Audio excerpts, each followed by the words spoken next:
Welcome to the Relentless Pursuit of Winning podcast. My name is Rick Meekins. I'm the managing partner at Epiphany Business Consulting and your host for today. Make sure you like, subscribe, and hit the bell so that you can get updated every time we drop a new episode. Now, without further ado, let's get it started. Thanks for being here. Hey folks, welcome to the Relentless Pursuit of Winning podcast. My name is Rick Meekins. I am the managing partner at Epiphany, and I'm going to be your host today. Today in studio, we've got Tom Scarda, the franchise guy, president of the Franchise University. How you doing, sir? I am doing fantastic. Great to be on the show, Rick. Awesome. You know, I got to be honest with you. You know, I shiver a little bit when we talk about franchising, but I have a feeling you're gonna give me a whole new light, a whole new vision on what I should be thinking and understanding about franchise. Does that sound about right? I am here to break the myths of franchising. People have all sorts of things in their head about franchising, and I love to break those myths. Awesome. Well, you know what? You got my rapt attention. So, folks, before we get started, make sure that you subscribe, hit the bell, make sure you get those notifications every time we drop a new episode. And, sir, let's get into it. So let's start with a little background. Tell us a little bit about yourself. Yeah, so it's interesting. I'm a franchise advisor and coach. I've been in this role for 18 years. Prior to that, I owned and operated 2 franchises. Prior to that, I worked in the New York City subway for 13 years. And as a subway conductor, opening and closing doors, if you've ever been on the New York City subway, Yep. I was that guy making the announcements that you could barely understand before they got automated. Did you do that on purpose? You just walk out there and be like, 12. You know, it was like, it was kind of like a coolness thing. Like, you didn't need to hear the announcements if you were cool because you knew where you were going, even though the numbers and the letters on the trains were graffitied over. Yeah. It was like, it was, you know, it was cool. But what was interesting, Rick, I was a young guy, 23. There was an old timer that I worked with, and he said to me, and I was like new on the job, and I was working Sunday night starting at 6 p.m. Yeah. And I was like unhappy. Mm-hmm. And he said, "Hey kid, there's no reason to be unhappy. This is a great job." He said, "You'll always have a shirt on your back." He said, "You'll never have a silk shirt, but at least you'll have a shirt." And I was like, wait a second, man. That sounds like mediocrity. And when I looked around at the senior people working and my bosses, they were not wearing the metaphorical silk shirts. Mm-hmm. But I realized business owners were. In that moment, I was like, I'm going to be a business owner. Yep. And it took me 13 years to figure it out. But I realized after reading books and going to seminars and all that kind of stuff, trying to get educated, Yeah. I realized that a franchise is a business with training wheels. Yeah. That's what I needed. Somebody to hold my hand, somebody to help me through the ropes, Yeah. and really build something. So back in 2000, it was late 2000, early 2001, I quit and I opened up a smoothie franchise. Okay. And never looked back. Wow. Okay. And I can give you more details about that, but it was really good for me and my family. Wow. And then you moved from there to being a franchise consultant. Is that how that went, or? Yeah. So I was working with this company called Maui Wowie Smoothies. I was a franchise owner. Okay. First one in New York. So that was actually kicked off in 2001. Okay. In 2002, I was franchisee of the year among 200 franchise owners. Producing the most amount of money. And fast forward to 2005, in the summer of 2005, a gentleman made me an offer to buy me out, everything, kit and caboodle. Oh, nice. And I sold, and I was blessed enough to semi-retire at 41 years old. Nice. Very nice. Right? So I don't say that to impress people. I just say that to say, if I can do it, anybody can do it. I was just a government guy. I wasn't any kind of entrepreneur. I wasn't like, I had no pedigree. My dad was a police officer. My mom worked for the Board of Education. Uh-huh. I scraped up money to do this. Uh-huh. I probably shouldn't have done it. I mean, on paper, I was a bad risk. Okay. But I had like that pursuit, that relentless pursuit of making it happen and being successful. And it worked. And then I bought the franchise to a franchise consulting company called Franchoice. Mm-hmm. And when they found out that I sold, they asked, what happened. I told them the whole story, and they're Yeah. like, well, if you're not doing anything, come and help people do what you've done. And so 18 years, here I am doing this. Nice, nice, nice, nice. That's that's quite a career. It's interesting. Like I said before, it's I've been around the franchise world, if you will. People talk to me about different franchises, and like I was saying, I've always shied away. I've always been like, well, I want to do my own thing. But you're telling me, or you're telling us that maybe I need to look at that, or maybe I or somebody else needs to really look at that differently. I mean, what is your what is that driving passion that says, hey, do a franchise, don't build it from the ground up or whatever. Well, there's a difference. So it's the opposite of why shouldn't, instead of saying why should I do the franchise, it's like why shouldn't I just follow my own passion? Yeah. And so there's a difference between being an entrepreneur and being a business owner. So in a franchise, you're a business owner. Okay. They're handing you the manuals. I mean, literally, they're handing you the manuals.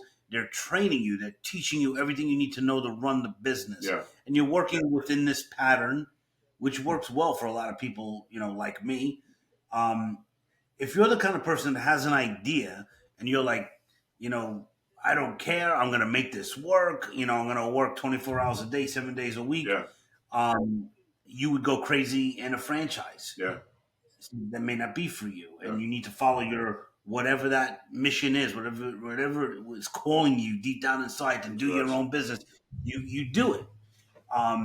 But then when you look at it from a 60,000 foot view, you'll see really quickly that if you start from scratch, the Small Business Administration tells you you'll 50% of businesses that start today will be out of business in 12 months. Yep. And it's because like you hear these things like, hey, you're a great baker, right? Yeah. You make cakes for everybody's birthday. Yep. You should open up a bakery. And then you go and you open up the bakery and you realize baking is only 10% of a bakery. Yep. 90% of all the other stuff that people don't know. Marketing, hiring, retention, how to do a payroll tax. I mean, it goes on and on and on and on. And so in a franchise, statistically 86% of franchises that were purchased 5 years ago, 86% are still owned by the same owner. Nice. Okay. So you have a much better chance of succeeding in a franchise because the trail has been blazed. Yeah. You're just following it. Yeah. And you're building your own little thing in your neighborhood. Yeah. And that's another misconception that people feel like, oh, it's a conglomerate, Subway, McDonald's, blah, blah, blah. And no, it's for the most part, people that own those franchises live in your neighborhood. Yeah. They're just people that bought into the system as opposed to starting their own thing. And so I could go on and on about it, as you can tell, but that's you have to think about it from that perspective. Do I want to be a business owner? And why do you want to be a business owner? That's the next question to ask yourself. Yeah. Do you want freedom and flexibility? It's difficult. There's nothing easy out there. I don't care what it is. Yeah. So are you willing to do the extra work to have the things in your life that you wouldn't have if you didn't do it? And that's being able to buy time, have enough money where you could pay people to do all the stuff that you don't like to do in your life. Yeah. Everything from, accounting or marketing, like business stuff, all the way to picking up the dry cleaning, getting your car washed. Once you have enough money and your time is worth so much more, you could just pay people, give them jobs, and contribute to the economy that way. Love it. Yep. Now, this is interesting because this rolls into, I guess, one of your favorite topics is, the self-limiting beliefs. It's that talk a little bit about that with relation to, I mean, just like, starting a business in general.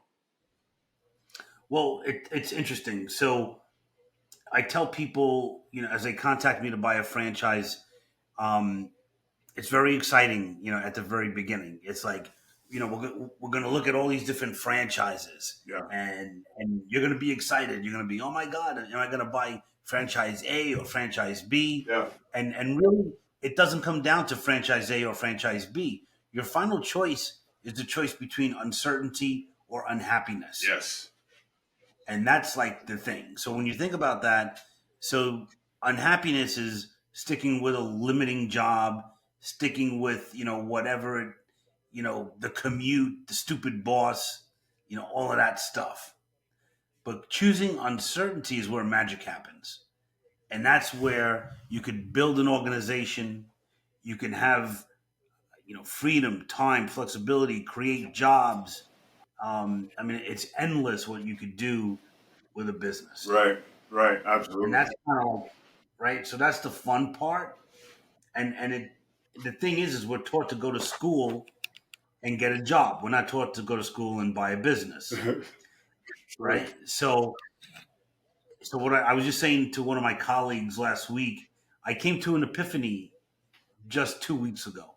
The epiphany is this: when somebody calls me because they're frustrated with their career, they cringe at the thought of going to work in the morning. Yep. It's like they're coming to rehab because they're addicted, Okay. but they're not addicted to drugs. They're addicted to a paycheck, Yep. and they're like, I don't want to do this paycheck. I want to. I want to control my own destiny. I want to be free of these chains. But it's like, but here's another hit, man. Every week, every 2 weeks, here's another hit. And you're like, man, it's hard to get off this thing called the paycheck. Yeah. It is. It And is. and It but is. if you right, but if you're able to do it, now all of a sudden you go from making what you made in a month to making per or what you made in a year. Now you're making per month. You make it sound so easy, like it's such a natural thing. I mean, I've never talked to an entrepreneur where, like you said, the journey was easy. I've never seen the entrepreneur that had the what was that book, the 8 hour work week, 10 hour work week, something like that. I've never seen that, and I've known thousands of people that have had businesses. I mean, talk to us. Yeah, the 4 hour work week by Tim Ferriss is Yes, what you're there you go. referring to. Yeah, great guy, great. One of the most popular podcasts ever in the world. Second only, I think, to Joe Rogan, Joe Rogan, probably. of course. Yeah, but what's interesting, I think, no, it was hard, dude. I made mistakes. I lost money. Yeah, That made a ton of money, yeah, lost money, made a ton of money. It's like it's crazy, yeah, but it's what we are really meant to be doing. When we're not meant to be a cog working 9 to 5. Like when you think about it from a bigger perspective, school is all geared to getting you ready to work in a factory. The bell rings, you go to class. yep, The bell rings, you go to lunch. The bell rings, you go back to work. It's like, okay, the bell rings, now you go home and you hope that you could have some time with your friends and family. yeah, The bell rings in the morning, bam, you're up again, back to the same grind. yeah, They're training you to do that. Like you don't realize that, but most people don't realize that, and that's what they're training you to do. By being a business owner, you're working outside the lines, right? And people, and that's scary. yeah, And so I wrote a book called The Magic of Choosing Uncertainty, yeah, which talks about this kind of stuff, and it's really about trying to quell that self-limiting belief that says I can't do it. yeah, My parents weren't business owners. My brother's not and I was like, I shouldn't be a business owner. yeah, Um, and it's not true. If you have something burning in your heart to do it, you could make it happen. But you got to take baby steps first, right? yeah, And what I share with people all the time is you gotta become successful in your mind first. You have to become a business owner in your mind before you could be successful in a business. yeah. So if you think you're just going to walk out of a job and start a business and be successful, it ain't going to happen because you're going to bring the same habits that you had in that job. Oh gosh, yeah, So, right, I was lucky enough that it took, look back now, it was lucky that it took me 13 years because I read books upon books upon books and got my mindset straight. So when the proverbial stuff hit the fan, hmm, I was like, okay, take a deep breath. yeah, It's not the end of the world, you know, um, and you readjust and you go at it again. So I bought a second franchise after I sold the smoothie franchise. I bought another thing called Super Suppers, Okay. which is a making cake concept, Yeah. and it failed, and I lost almost my entire life savings on that franchise. But that's what made me a franchise expert, was going through that debacle. So now it made me sharper. So when I'm looking at franchises and I'm working with somebody and they're like, "Oh, I want to do XYZ," I'm like, "No, you don't. Let me tell you why." And I'm not taking it from a book. I'm taking it from experience. Yeah. You need to rethink this, and so people,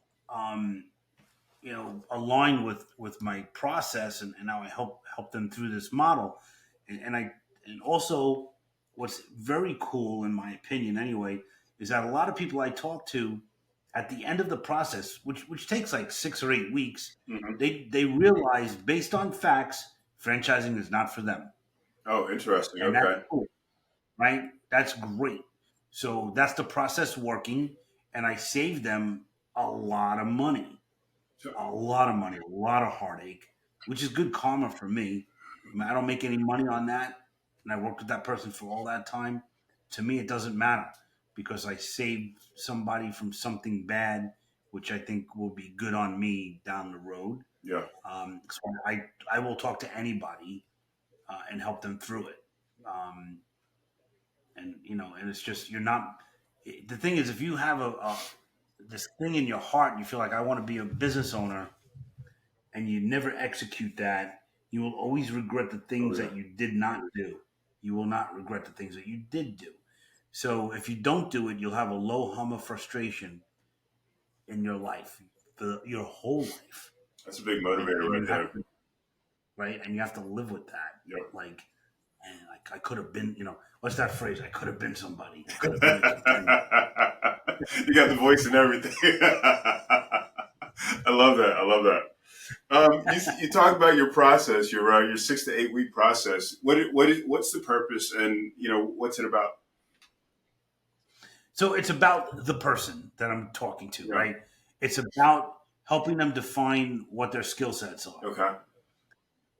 Because when you look at a business, a franchise especially, you have to be in love with the role of the franchise owner, not necessarily the product or the Yep. service. Of course, that's important. You have to like be able to get behind it. But literally, you could be a vegetarian and own a burger joint. Literally, because you're a CEO and CFO. You're not flipping Yeah. burgers. And that's another misnomer. Most franchises are what they call manager run. Right. So you're the CEO and the CFO, you're hiring staff, you're hiring technicians, doing what it is that they do. Right. You're managing the process. You might be doing some marketing or sales if that's your forte. Right. But other than that, you're not working in the business, you're working on the business. Okay. And so the process helps define the person's strong points. But more than that, Rick, what I talk to people about is their goals. Uh huh. Because it's not about like if somebody calls me and says, "Oh, I want to buy a franchise," I say, "Okay, great. I'm here to help." My next question is, "So why?" Why? Yeah. And if they're like, "Hey, I want to make some bucks so I could buy a Ferrari," I'm gonna be all right. Game over. We're done. I can't help you. And the reason why is when if you did buy a franchise and then you have a bad day and you wake up in the morning like, man, how do I get out of bed? That Ferrari's not going to motivate you. Yeah. Right? What's going to motivate you is I am going to be, I'm helping people. I'm building this business so I can have extra money and time so I could build an orphanage, a house. It's like you got to have like something like that that's going to drive you forward. If you don't have that, That purpose. if you don't have your why, Mm-hmm.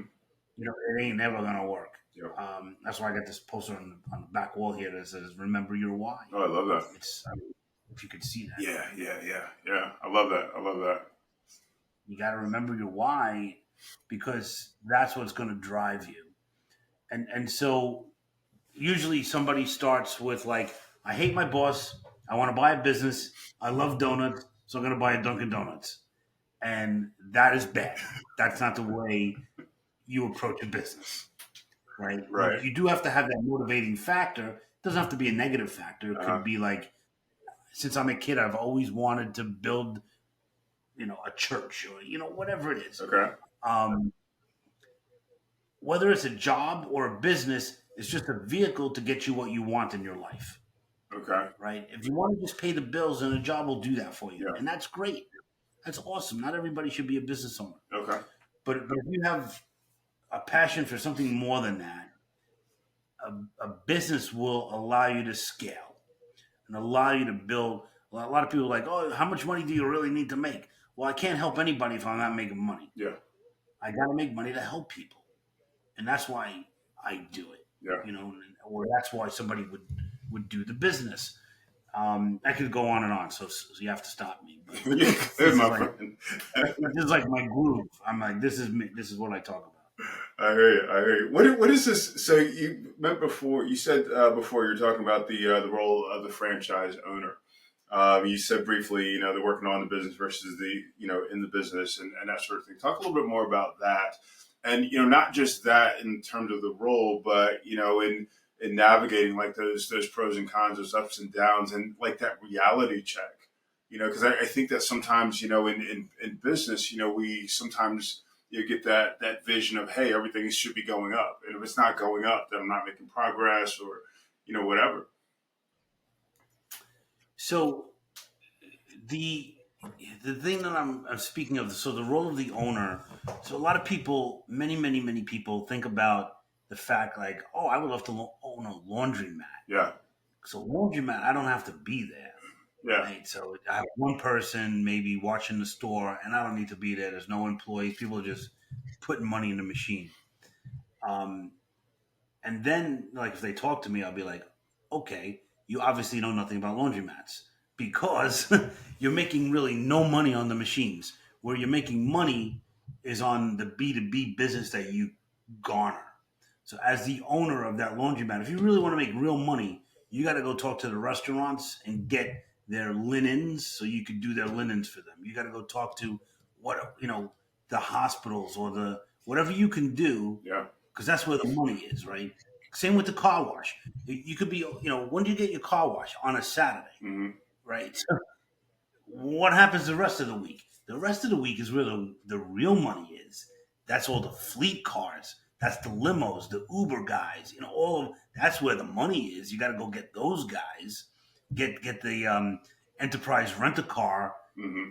place that's in town. Get them to wash their cars at your place. Yep. That's where. So you, as the role of the owner, you got to be out there doing B2B sales. Yep. So I don't know if that makes sense to folks, but that. So that's what I hope people understand, and that is that gut check. It's like, wait a second, you might think it's all that. Even a bakery, if you want to make money in a bakery, you only make money really on holidays. Yeah.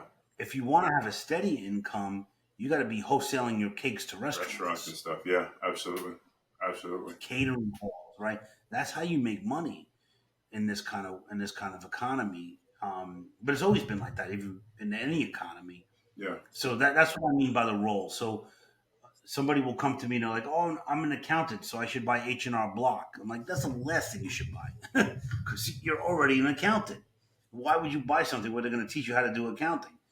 What you want to do is figure out. So if you're an accountant, there's a really good chance you're probably an introvert. Hmm. Let's find you a business where you're going to be in the back end of the business doing more analytical Yeah. stuff, and you'll hire a business development person that's going to go out and get that other Yeah. business. Um, and then if you're really an extrovert and you're really out there and you love talking to people and meeting people, Yeah. you're going to be really frustrated in a business that requires you to be in the back office doing payroll and scheduling. So you got to know what the role is. If you don't love the role of the business owner, Yeah. then you're going to have it's just going to be a harder road to go down. That makes sense. That makes sense. I have that same conversation with folks, younger companies. It's just like, it's like, where do you actually fit into the business? That analogy that you made about the baker, who loves to bake, et cetera, et cetera. I actually used to have a restaurant. I used to, I was a trained chef, but I was a restaurant owner. You know what I mean?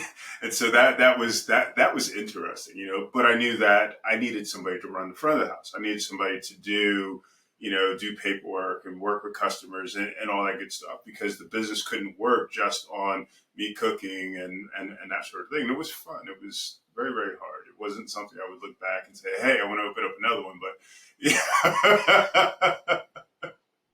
yeah. I don't think out of all industries out there, I don't think there's anything harder than the food business. I Really tend don't. to agree, but I might be jaded.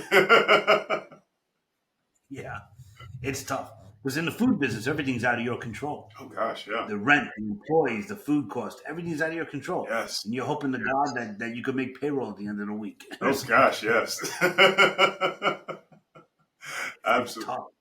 Absolutely, absolutely. What was a horror story that you had? I mean, I know you talked about the meal plan thing.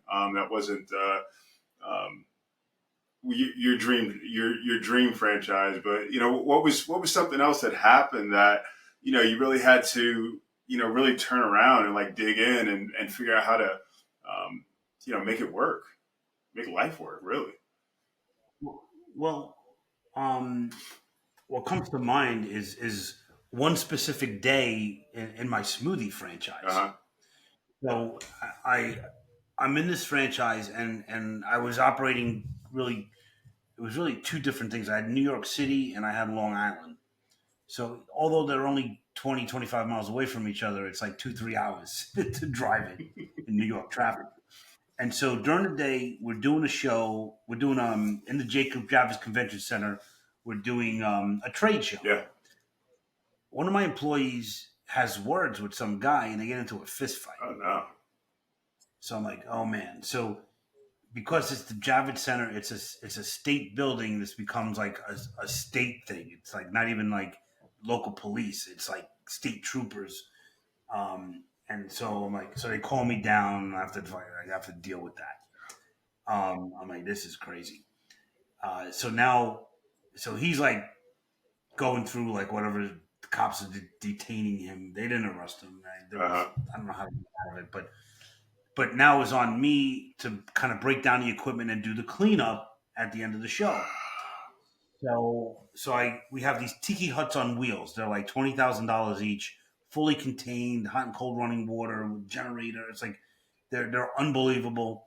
So I push it out on the loading dock, and I'm letting the ice drain out while I'm washing the blenders and all the utensils and stuff. And all of a sudden I hear this, to use the SAT word, a cacophony, just this banging, like bing, bang, boom, boom. I go outside, the cart rolled off the loading No. 6 feet upside down. Bam! Smashed the roof, stuff everywhere, smashed bananas. It was like, holy cow, Wow. this sucks. So I gotta like clean that all up. In the middle of all that, I get a phone call. I have a manager working in Long Island, and she's setting up for a concert now. Concert starts at 7:30. Mm-hmm. They get there at 5, set up, push these carts out into like this mezzanine area where we're going to sell smoothies. Mm-hmm. And she says, "Oh man, I just got here. The refrigerators went down, Oh. and the smoothie mix, the shelves broke because things got warm or some. I don't know how it happened. And there's smoothie mix all over the refrigerator. We don't have enough to even open tonight. Oh no. Now I got to get in the car and drive out to Long Island to figure out what that mess is all about." Oh my gosh. This is a bad day as a business owner. Right? With all of that, I wouldn't change a thing. It was my baby. We fixed it. Everything turned out okay in the end. Uh-huh. Um, but you're like, holy cow. And it was like, turned out to be whatever it was, an 18-hour day. Yep. Um, but I loved every minute of it. And so you got to be willing to go the extra mile. Yeah. If you're not that kind of guy, if you want to just work at a desk 9 to 5, go home, trade your time for money, that's fine. But don't open up a business because you'll be crushed. Yep. You will be crushed. Yep. Yep. But Yep. if you have that passion, that chutzpah, like whatever you want to call it, tenacity, like I want to, like Steve Jobs said, I want to make a dent in the Yeah, universe. You got to have a business. There's no other way you're really going to do it. absolutely. Unless you're a professional like a doctor or you become some kind of sports pro or something like that. That's far and few between. You could be a business owner and you can have a gigantic impact. Like you talk about, and forgive me because I don't remember the lady's name, but she was one of the first franchisees of Taco Bell. So I'm going back 35 years. Okay. She started with one Hmm. Mexican immigrant. Lo and behold, several years later, she's part owners of the Los Angeles Angels baseball team. She has 100 Taco Bells. It's like you could do things, right? And it's not get rich quick, Yeah, you it's a lot of know. work. And you could fail. I did. Nobody died. Losing money stinks. It stinks. But there's so many. I was able to write a book about it called Franchise Savvy. I Yeah, mean, became a number one bestseller on Amazon business amazing. book section. Congratulations. I All mean, right. well, thank you. But it's like I could have just stayed working in the subway, and that would have been fine. I still talk to some of my buddies. Some of them moved down here in Florida, where I live now, and we hang out and we have dinners together and stuff. And they did 35 years at transit. They got a pension. They're fine. Everything is cool. Um, but I call it. I don't even know what the words would be, and I don't want to insult people. But to me, it's more like a vanilla, nondescript kind of life Oh, you gotta do you, where right? You gotta do what you makes got to you. do. It's like some people, like you said, some people need that paycheck. And that's okay. Right. Because people that own businesses need people that that need a paycheck. You know what I mean? Because we can't do it There you go. ourselves. So it's good Right, balance. right. And it's like, one of the guys I'm referring to ended up as like number three in charge of all of New York City subway, which is huge. Wow. 21 train lines. I mean, we started together in the mid 80s and he Uh-huh. ended up retiring as a big boss. And I give him a lot of credit. He worked his butt off. Traded basically his life for the job. Um, and he's great. We hang out all the time. We play golf together. It's awesome. But he said to me back then, he goes, I don't know how you do it. I could never do that. I need to know I got a paycheck coming in. Yeah. And that's just a personality type. Yeah. And that's fine. It is. Do that, dude. And he made a career for himself that was outstanding. And that's cool. That's fine. You don't have to do business. It ain't easy. Mm-hmm. It's the toughest thing you'll do, but it's also the most satisfaction you'll ever get. 100%. 100%. 100%. And some people just aren't made to work for other people. And I think that's the other side of things. It's like I imagine there are people that are entrepreneurs or business owners of some type, and it's just like they just don't fit into a corporate environment. They don't fit into other places, and they still have to and it's probably because of that same drive. But it's just people, everybody's wired differently, and that's important. That's important. I could tell you a funny story from transit days. What's There that? was a guy, and I'm not going to name names because it's a crazy story, but there was this one guy who I knew from outside of transit. Yeah. He was a local business owner, and he got into transit because he wanted to like get the pension, Yeah. right? So he worked his way up the line, and he was in charge of one subway line. Yeah. Like every subway line has one like head manager. They call it a superintendent. Okay. And this guy was the superintendent of one line. And one day, that line it was just bad. Something happened. I don't even remember what. And it was on the news because it was so bad. They Mm-hmm. had to shut the line down for 6 hours or Mm-hmm. whatever. So he gets called in to like the big boss's office. And this guy who's the big boss was just a nut. And he starts screaming at this guy like he's a kid. Mm-hmm.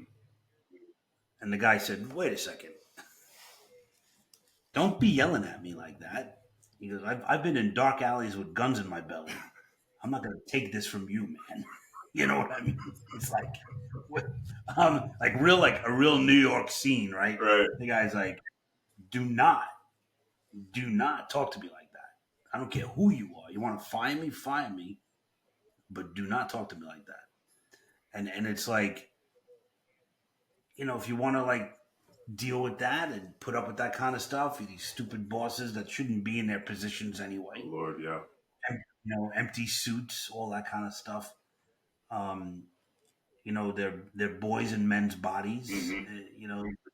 It's not cool, man. Yeah. And but that's part of the unhappiness if you choose that. It's like, yeah, but they're paying me.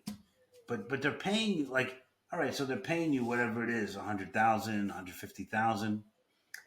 What if you really worked your butt off, putting in the same amount of hours, by the way, but you were making 150,000 a month?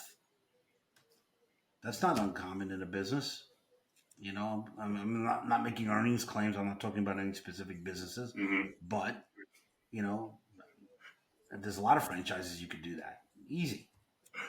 But and it's not that expensive, and that's the other myth I like to bust. Yeah. Everybody thinks you need $1 million. You could be in a business that produces that kind of money for the same cost as a luxury car. I've seen that. I've seen that. Right? So you're in something. You could buy a franchise for 100, 150,000, and be making essentially what you make per year. You could be doing it per month, and it's not right away. Don't get me wrong. It's going to take you 2-3 years to build up, Yeah. right? And but if you do the things others are not willing to do, you will have the things others will not have. Yeah. If that's important to you, and it may not be, and Hmm. that's fine. What was the we're running out of time, but I wanted to ask. I guess the last question I wanted to ask you was, and you've been doing this for a bunch of years at this point. I mean, what's the biggest lesson you've learned? I mean, what is that thing you'd want to just pass on to other folks that are thinking about franchising and business owners, whatever that would be. There's so many things, but like if we were on an airplane together and it was going down and I had only one thing I could share with you, it would be don't become infatuated with a concept. I've heard It's that that whole before. thing about like, oh, I love this and I should do that. Yep. Don't become infatuated. In franchising alone, there's more than 4,000 franchise concepts, Yep. 4,000 franchise businesses that span 90 different industries. Yeah. Like you'd be surprised what you could do in a franchise.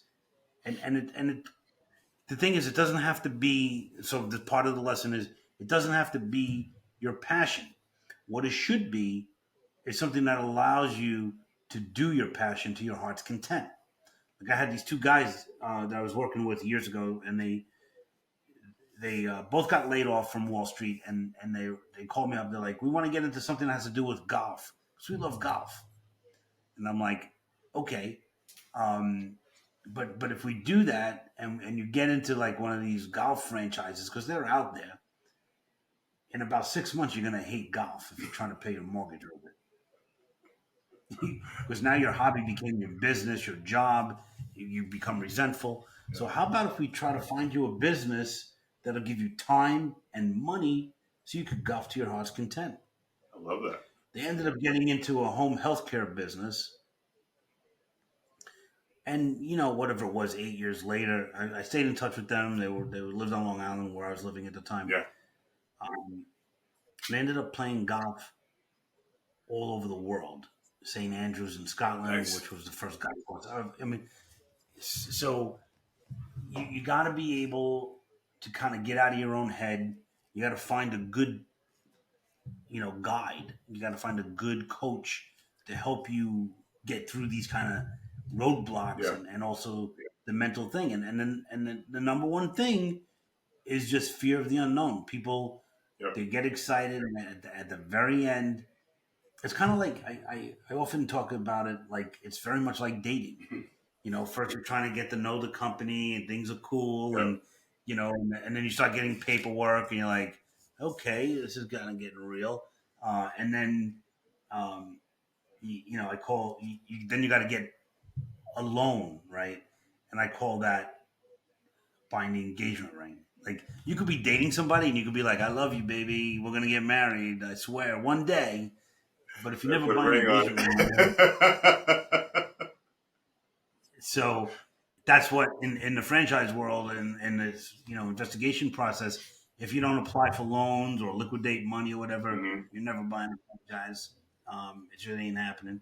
But if you do, then it comes to the next level. Before the franchise will award you a franchise, because they're not going to sell a great franchise, will not sell you a franchise, but they'll award a franchise to someone they feel could actually build the business Yeah. because they're looking for the royalty stream Yeah. and they're looking for a long term partner. It's usually a 10-year contract. Yeah. So they're going to invite you out to the corporate headquarters. And I call it going to meet the family to get the blessing. Same thing, right? So you got to get on a plane usually, and you got to go out to the corporate headquarters, and it's usually a day and a half kind of meeting. You do a cocktail hour, you break bread together, you do dinner. Nice. They show you all behind the scenes before you spend a dime. You do all of this. It's the most transparent transaction you could make. Yeah. Is buying a franchise, in my opinion. And then the last thing is you're standing on the altar saying I do or I don't. And almost every single person I've ever worked with has an entire freak out. When I did it the first time, I didn't know if I was going to puke or faint. It was really emotional. I can't I'm imagine. telling you. It was, and I'm talking about buying a business, not getting married. I So got that you. happened when I got Cool, man. I've been Cool. married 35 years, so I guess it worked. But All right, congratulations. That's um, awesome. Awesome. yeah, thank you. So that's what I got for you, Rick. I mean, I could talk for 10 more hours about this stuff, but I know we got to go. Well, you This you is just you wrote your book, and you had mentioned that you potentially want to do something with that. yeah. So anybody who's listening, if you want a copy of the book, either email Rick through the podcast website, or you could email me Tom at thefranchiseacademy.com, Awesome. and just say you heard me on Rick's show. So again, it's Tom at thefranchiseacademy.com. I will send you a real book, not a download. I'm going to send you a real book. And I have two that I can send you, and you can tell me which one you want.